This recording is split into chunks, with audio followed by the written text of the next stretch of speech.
सिद्धार्थ बोला। उस दिन के बाद वो किसी से मिला मायरा या शनाया से? पॉली ने कहा। नहीं सर। सिद्धार्थ ने कहा, ठीक है, तुम जाओ और कल कोलम निकलने की तैयारी करो। और पॉली हाँ में सर हिलाकर वहां से चला गया। मायरा अपने कमरे में थी, परेशान होकर इधर उधर टहल रही थी। वो बार बार अपना फोन घुमा रही थी। उसने थोड़ी देर सोचा और फिर महेंद्र को फोन किया और बोली, डैड, आप शादी में आ तो रहे हैं ना? महेंद्र ने कहा, हाँ बेटा, मैं कोशिश कर रहा हूँ, देखता हूँ। एक मीटिंग है, अगर मैनेज हो गई तो जरूर आऊंगा। और फोन रख दिया। मायरा ने कहा, प्लीज डैड, कैसे भी मैनेज करके आ जाइए ना, यहाँ पर आपकी जरूरत है। महेंद्र इस तरह से मायरा को जिद करते हुए सुनकर हैरान थे। उसे लगा कि शायद कुछ गड़बड़ है, वरना मायरा जल्दी ये जिद नहीं करती है। वो तो एक बार कहने से ही कोई बात मान जाती है। महेंद्र ने चिंता से पूछा, क्या हुआ मायरा, कोई बात है क्या? तुम इतनी परेशान क्यों लग रही हो? वहाँ सब ठीक तो है? मायरा ने थोड़ी उदास सी आवाज में जवाब दिया, कुछ नहीं डैड, बस आप आ जाइए, आपकी यहाँ भी बहुत ज़रूरत है। मायरा ने फ़ोन रख दिया था। महेंद्र को चिंता हो रही थी कि मायरा परेशान सी लग रही थी। ऐसी क्या बात है कि वो मुझे वहां बुलाने की जिद कर रही थी? सवालों से परेशान होकर महेंद्र ने सुनैना को फ़ोन किया। सुनैना को अभी तक कुछ पता नहीं था।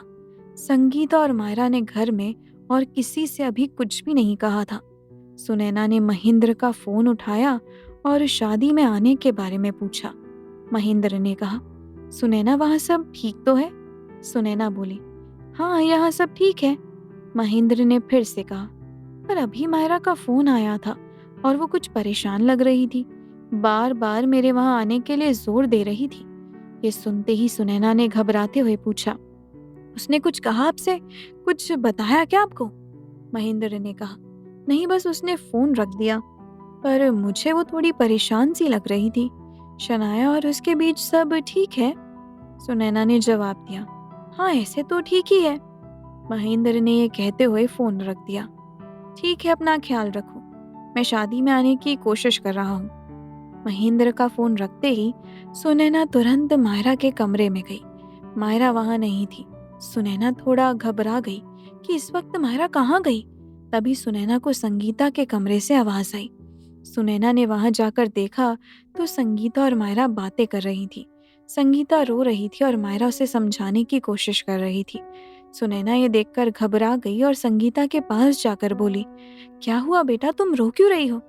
सुनैना को देखकर मायरा और संगीता दोनों घबरा गए और दोनों अभी किसी को कुछ बताना नहीं चाहती थी, पर सुनैना से छुपाने का उनके पास कोई विकल्प नहीं था। दोनों चुपचाप सुनैना की ओर देख रही थी। सुनैना बोली, क्या हुआ, तुम दोनों चुप क्यों हो?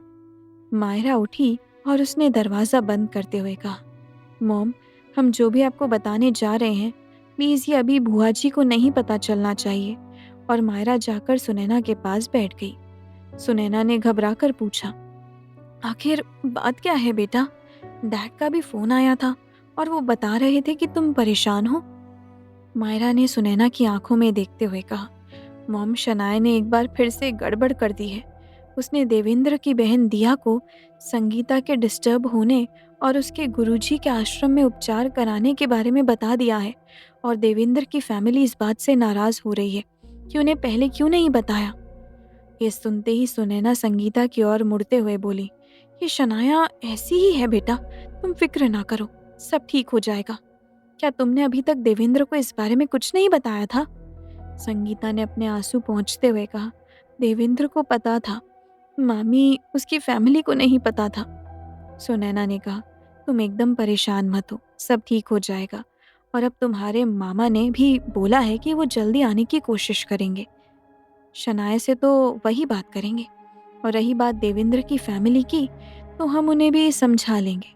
उन्हें तुरंत ही पता चला है, इसीलिए उन्हें बड़ी बात लग रही होगी। पर वो समझ जाएंगे कि ये कोई बड़ी बात नहीं है। ये प्रॉब्लम तो किसी के साथ हो सकती है और ठीक भी हो सकती है।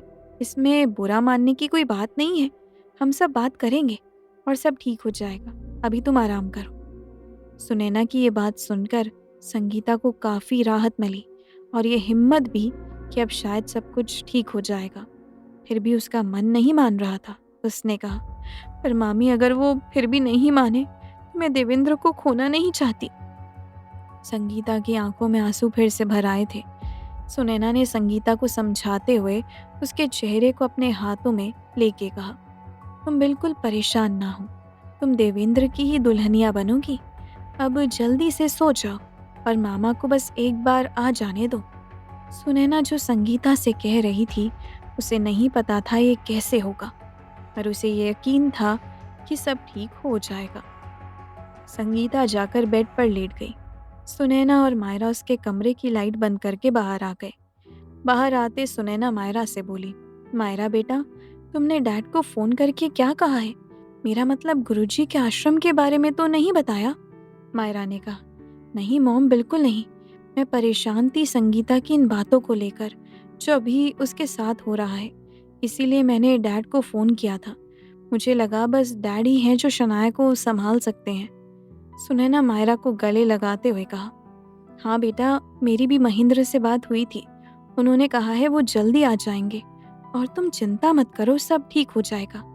मायरा भी सुनैना के गले लगकर बोली, हाँ मॉम, सब ठीक हो जाना चाहिए, वरना ये शनाया फिर से एक बार हमारी दोस्ती में दरार डालने में कामयाब हो जाएगी। सुनैना ने मायरा की आंखों में देखते हुए कहा, ऐसा कुछ नहीं होगा बेटा, अब तुम भी जाकर सो जाओ। ठीक है मॉम, गुड नाइट, कहकर मायरा अपने कमरे में चली गई और सुनैना भी नीचे चली गई। अगले दिन सुबह धूप खिली हुई थी। सूरज की हल्की किरणें मायरा के माथे पर पड़ी और उसकी नींद खुल गई। मायरा उठकर बैठी ही थी कि तभी उसका फ़ोन बजा। मायरा ने फ़ोन की स्क्रीन पर देखा तो सिद्धार्थ का फ़ोन आ रहा था। मायरा जो थोड़ी राहत महसूस कर रही थी, फिर से तनाव में आ गई और खुद से बात करते हुए बोली, अब पता नहीं ये सिद्धार्थ का क्यों फ़ोन आ रहा है। मुझे अब उनको सब कुछ सच बताना ही पड़ेगा। यहाँ शनाया की वजह से जो सिचुएशन है, मैं उसे ऐसे बीच में छोड़कर नहीं जा सकती। सिद्धार्थ सर को सब सच बता देती हूँ। हाँ, यही सही रहेगा। सिद्धार्थ ने जैसे ही हेलो कहा, माहिरा एकदम से बोल पड़ी, हेलो सर, मैं आपको कॉल करने वाली थी कि आपने फ़ोन कर लिया। उसके इस तरह से बीच में बोलने से सिद्धार्थ समझ चुका था कि माहिरा उसे कुछ बताना चाहती है। सिद्धार्थ ने कहा, हाँ बोलो माहिरा, क्या बात है? माहिरा बिना देर किए हुए शुरू हो गई और पिछले दिनों में जो कुछ भी हुआ था वो सब उसने सिद्धार्थ को बता दिया। सिद्धार्थ माहिरा को चुपचाप सुन रहा था।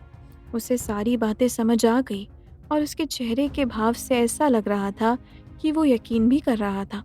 माहिरा ने सिद्धार्थ को आश्रम के बारे में भी बताया जो वो पहले से ही जानता था। उसे शनाया ने पहले ही सब बता रखा था। ये सुनते ही सिद्धार्थ ने कहा, ठीक है माहिरा, कोई बात नहीं, तुम परेशान मत हो, सब ठीक हो जाएगा। मैं देखता हूँ, यहाँ मैं संभाल लूँगा, तुम आराम से अपने दोस्त की शादी के बाद आ जाना। अभी सिद्धार्थ को याद आया उस लड़के के बारे में जो कैफ़े में मायरा को गुलाब दे रहा था और उसने सोचा कि मायरा से इसके बारे में पूछने का यही सही समय है। सिद्धार्थ ने थोड़ा संभलते हुए कहा, मायरा, मुझे भी तुमसे एक बात पूछनी थी, और मायरा की नंबर पर एक फ़ोटो सेंड कर दी। मायरा ने कहा, हाँ सर, बिल्कुल। सिद्धार्थ ने उसे अपने मोबाइल में भेजे हुए फ़ोटो को खोलने के लिए कहा। मायरा ने जैसे ही सिद्धार्थ की चैट खोल के फ़ोटो देखी, वो चौंक गई और उसे एकदम से याद आ गया कि एक आदमी उस दिन कैफ़े में इसी समय पर उसकी फ़ोटो खींच रहा था। मायरा का सर घूम गया और उसने खुद से ही कहा, तो क्या उसे सिद्धार्थ सर ने भेजा था? पर क्यों? तभी सिद्धार्थ की आवाज़ आई, मायरा, तुमने फ़ोटो देख ली? इस फ़ोटो में ये लड़का कौन है जो तुम्हें गुलाब दे रहा है? मायरा ने खोए हुए ही जवाब दिया, हाँ सर, देख ली, पर मैं ये जानना चाहती हूँ कि ये फ़ोटो आपको कहाँ से मिली? सिद्धार्थ ने थोड़ा और रूखे अंदाज में कहा, हाँ वो तुम्हें पता चल जाएगा, पहले मेरे सवाल का जवाब दो, ये लड़का कौन है? मायरा को सिद्धार्थ का सवाल और तरीका दोनों अजीब लग रहा था, फिर भी उसे जवाब तो देना ही था। मायरा बोली, सर वो अभी मैंने बताया ना, मेरी फ्रेंड संगीता, उसका होने वाला हस्बैंड है देवेंद्र। सिद्धार्थ ने अपनी आवाज़ को थोड़ा बढ़ाते हुए कहा, तुम मुझे बेवकूफ़ समझती हो क्या?